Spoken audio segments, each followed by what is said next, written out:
All right, let's dive in. What if our entire monetary system, the one we use every single day, was built on a fundamental illusion? Today, we're going to break down a pretty radical economic model that argues exactly that, and it finds its solution in a very unexpected place: the natural world. So, the source material for this explainer doesn't pull any punches. It kicks off with this incredibly bold claim. The argument is basically this: our global economy is hooked on an ever expanding supply of fiat currency. Money created by governments that isn't backed by anything physical like gold, just to keep the lights on. Okay, so what's the big problem this new model is trying to solve?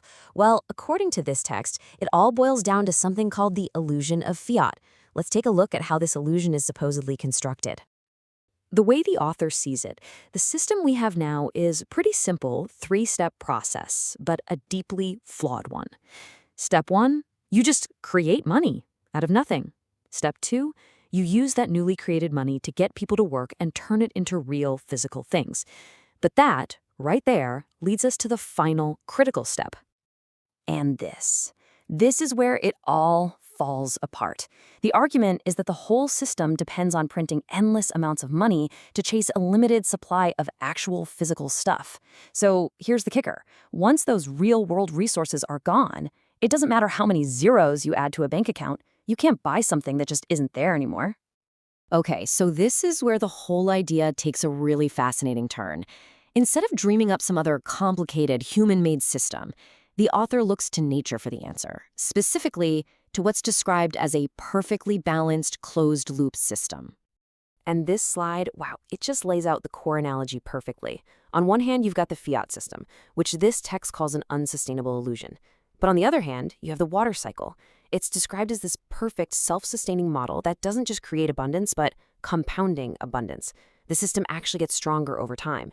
And that's the model this whole new economy wants to copy. So to actually build this new model, we need some new vocabulary. The source gives us two brand new concepts that are the absolute foundation for this whole economy: ether and essence. Let's break down what each one means. All right, first up, we've got ether.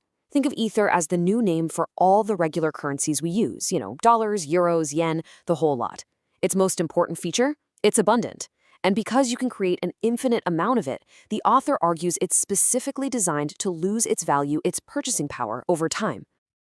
And then, on the complete opposite side of the spectrum, you have essence. So if ether is what we call currency, essence is what this model calls real, honest-to-goodness money. Its defining feature is scarcity. It's designed to be deflationary, meaning it's supposed to hold its value or even gain value, making it the perfect place to store your wealth. This table really breaks it down nicely, doesn't it? Ether is abundant, its value goes down, and it's basically fiat currency. Essence is scarce, its value holds steady or goes up, and it's what the author calls true money. So the whole point of this new economy? It's for people to trade their ether, which is always losing value, for essence, which is designed to hold its value. Okay, I know what you're thinking. This all sounds great in theory, right? Ether, essence. But it raises a huge question. What is essence in the real world? Well, the author connects this abstract idea to one very specific and very real resource. And here it is, the big reveal. According to this model, it's simple. Essence equals silver, not gold, not some fancy new crypto, just plain old silver. So why silver? What's so special about it? Well, the text argues it's because silver is way more than just a shiny metal. The author calls it the flesh and blood of our modern world. I mean, think about it. You need it for AI, for computers, for solar panels, for basically everything that powers our high-tech lives. That's what makes it so essential and, more importantly for this model, so scarce. And get this for a wild statistic from the text. Nuclear fuel rods are made of 80% silver. And once they're used, they're taken out of the economy forever. So you have this constant industrial demand that literally pulls silver out of the system for good. That, according to the author, is what makes it a naturally deflationary asset. All right, now we get to the final piece of the puzzle. And this is where things get a little, well, futuristic.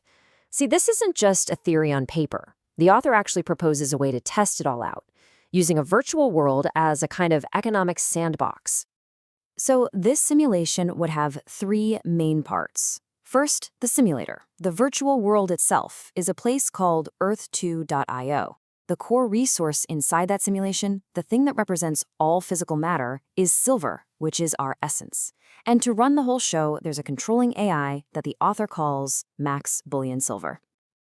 So there you have it. That's the whole model in a nutshell. It starts with a sharp critique of fiat money, finds its inspiration in the water cycle, and lands on a new economy centered on the scarcity of silver.